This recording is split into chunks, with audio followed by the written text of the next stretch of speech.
इसवी सन 2001मध्ये महाराष्ट्र शासनाने दादासाहेब गायकवाड यांचे जन्मशताब्दी वर्ष साजरे करण्याचे ठरवले आणि वर्षभरामध्ये 2001-2002 पर्यंत मोठ्या प्रमाणामध्ये संपूर्ण महाराष्ट्रभर वेगवेगळ्या कार्यक्रमाने हे साजरे करण्यात आले होते.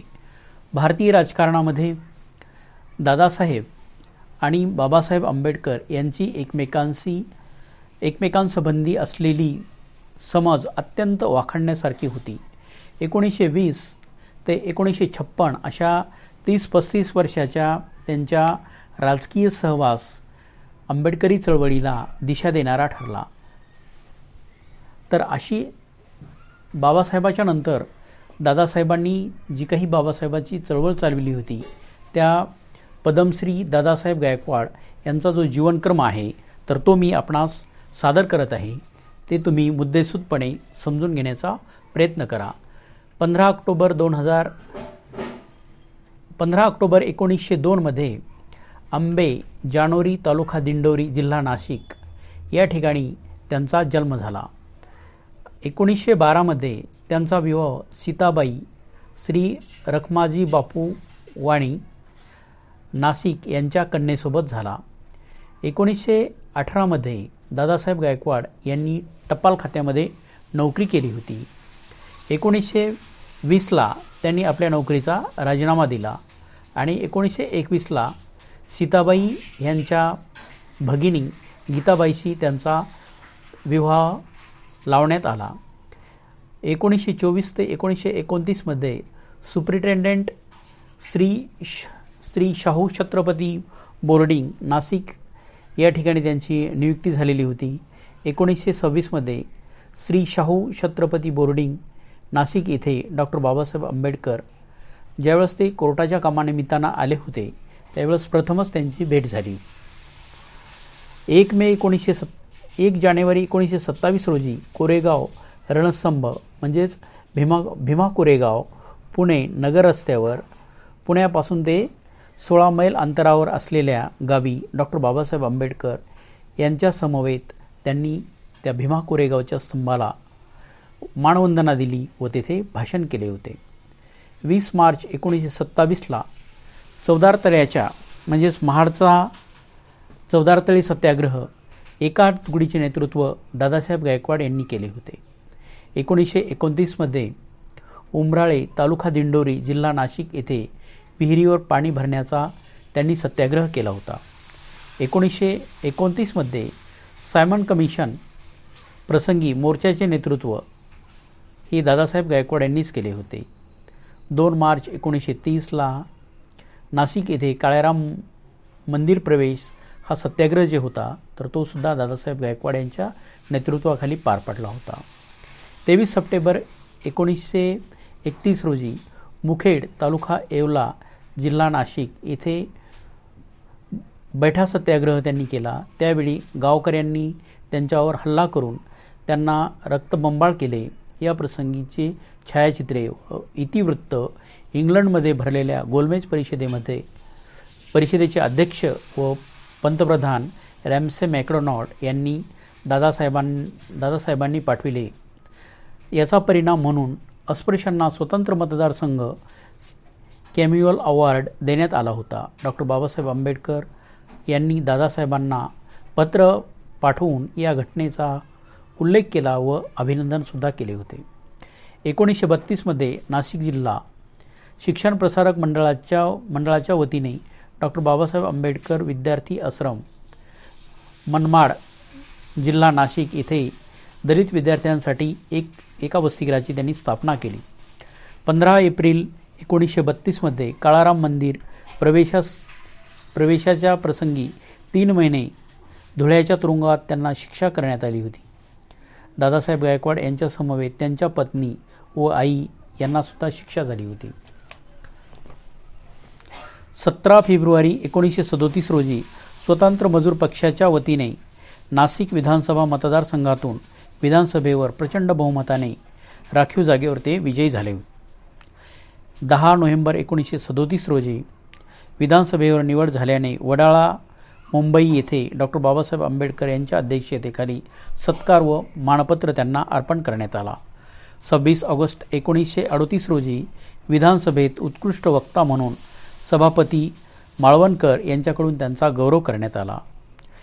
16 डिसेंबर 1939 रोजी वतनदार महार मांग वेठिया परिषद हिरेगाव जिल्हा अहमदनगर या ठिकाणी जे कार्यक्रम झाला त्याचे ते स्वागत अध्यक्ष म्हणून भाषण केले होते. त्या परिषदेचे अध्यक्ष हे डॉक्टर बाबासाहेब आंबेडकर होते.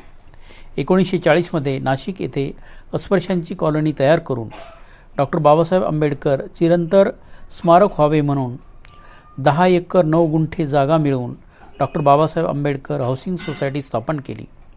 डॉक्टर बाबासाहेब आंबेडकर नगर ही वसाहत त्यांनी तयार केली. याशिवाय भव्य सभागृहसुद्धा बांधले. 26 जानेवारी 1942 रोजी वतनी जमिनीवर जादा कर थांबविण्याच्या आंदोलनसुद्धा त्यांनी विजयी करून दाखवले. 21 ऑगस्ट 1945 विमानतळ कल्याण केंद्र अधिकारी म्हणून त्यांनी कामकाज बघितले होते. 1944 मध्ये नाशिकला मातोश्री रमाबाई आंबेडकर वसतिगृह त्यांनी चालू केले. 15 जुलै 1946 रोजी पुणे करार रद्द झाल्यावर अस्पृश्य उमेदवारच अस्पृश्यांचा प्रतिनिधी होण्यासाठी पुणे येथील विधानसभेवर 12 दिवस झालेल्या सत्याग्रहाचे त्यांनी स्वतः नेतृत्व केले. 8 ऑगस्ट 1946 रोजी वर्धा येथे भरलेल्या अखिल भारतीय काँग्रेस महासमितीच्या बैठकीपुढे काळी निशाणे दाखवून त्यांनी निदर्शने केली. 26 नोव्हेंबर 1947-1948 कुरुक्षेत्र व जालंधर या ठिकाणी निर्वासित अधिकारी फाळणी झाल्यानंतर पाकिस्तानमध्ये अस्पृश्यांवर आण्विक अत्याचार होऊ लागले. त्यांना सुखरूप भारतात आणणे जरुरी होते. याकरिता सिंध येथे जाणे आवश्यक होते.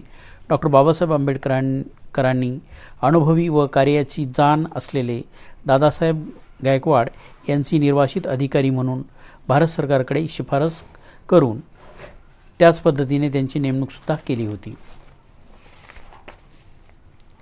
1948ला पीपल्स एज्युकेशन सोसायटीच्या कार्यकारी मंडळावर सल्लागार ऑल इंडिया शेड्यूल कास्ट फेडरेशनचे पदाधिकारीसुद्धा दादासाहेब राहिले. 7 मार्च 1950 रोजी दादासाहेबांच्या अध्यक्षतेखाली नाशिक येथे प्रबोधनकार ठाकरे यांचे व्याख्यान आयोजित करण्यात आले होते.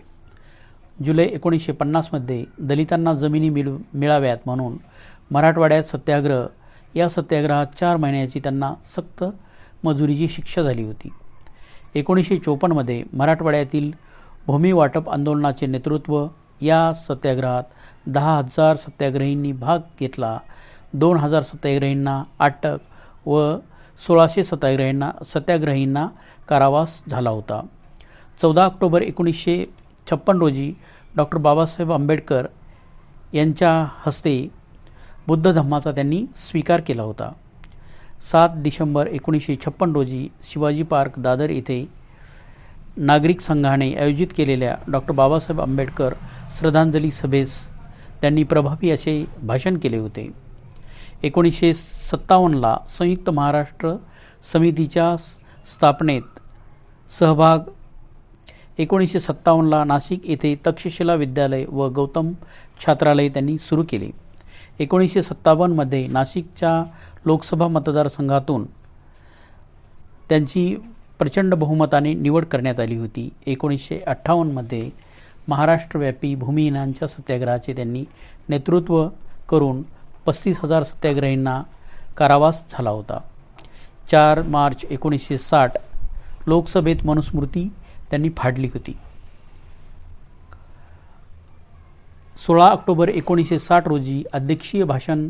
संयुक्त महासमिती दुसरे अधिवेशन शिवाजी पार्क येथे व मुंबईत प्रमुख वक्ते प्र.के. Atre, comrade Dange, S M. Joshi, R D. Bhandari, Madhavrao Bagal यांच्या समवेत ते उपस्थित होते. 7 मार्च 1962ला चैत्यभूमी दादर येथे दादासाहेबांच्या हस्ते कौन्सिला समारंभ करण्यात आला. 29 मार्च 1962ला राज्यसभेवर त्यांची निवड करण्यात आली. 1 ऑक्टोबर 1964 रोजी रिपब्लिकन पक्षाचे अध्यक्ष एन शिवराज यांच्या निधनानंतर ते पक्षाचे पहिले अध्यक्ष झाले. 21 ऑक्टोबर 1964ला लोकसभेवर भूमिहीनांचा विराट मोर्चा प्रधानमंत्री लाल बहादूर शास्त्री यांना 10 मागण्यांचे निवेदन सादर केले. 1 लाखावर जनसमुदाय मागण्या मान्य झाल्या नाहीत तर 6 डिसेंबरपासून देशव्यापी सत्याग्रह करू असे त्यांनी लालबहादूर शास्त्री यांना बजावले होते. 6 डिसेंबर 1964 रोजी भूमिहीनांचा देशव्यापी सत्याग्रह. 3,40,000 सत्याग्रहींना अटक. या सत्याग्रहात भूमिहीन म्हणून ब्राह्मणांपासून आदिवाशापर्यंत सर्वांनी भाग घेतला होता. या सत्याग्रहामुळे रिपब्लिकन पक्ष सर्वसामान्यांपर्यंत पोहोचला होता. 1967 रोजी भारत सरकारच्या पेरुमल समितीचे उपाध्यक्ष दादासाहेब राहिले. 2 एप्रिल 1967 रोजी राष्ट्रपती राधाकृष्णन यांच्या हस्ते डॉक्टर बाबासाहेब आंबेडकर यांच्या 16 फुटी पूर्णाकृती पुतळ्यांचे अनावरण केले. माननीय यशवंतराव चव्हाण यांच्या सहकार्याने दादासाहेबांनी या कार्यक्रमाचे आयोजन केले होते. 16 एप्रिल 1968 रोजी राष्ट्रपती जाकीर हुसेन यांच्या हस्ते भारत सरकारने दिलेला पद्मश्री हा बहुमान त्यांनी स्वीकारला. 1 सप्टेंबर 1968 रोजी खासदारांच्या शिष्टमंडळात समवेत नेपाळला प्रयाण केले. 13 फेब्रुवारी 1969 रोजी औरंगाबाद येथील सर्व धर्म परिषदेचे ते अध्यक्ष राहिले. 22 डिसेंबर 1971 रोजी दलित व बौद्धांच्या मागण्या पंतप्रधान श्रीमती इंदिरा गांधी यांच्याकडून त्यांनी मान्य करून दिल्या.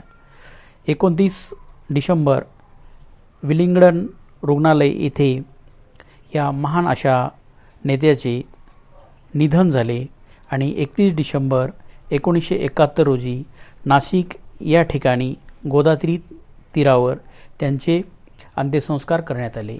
अशा पद्धतीनं दादासाहेब गायकवाड यांचे कार्य जे होते तर त्यांचे कार्य हे अनमोल अशा पद्धतीचे होते.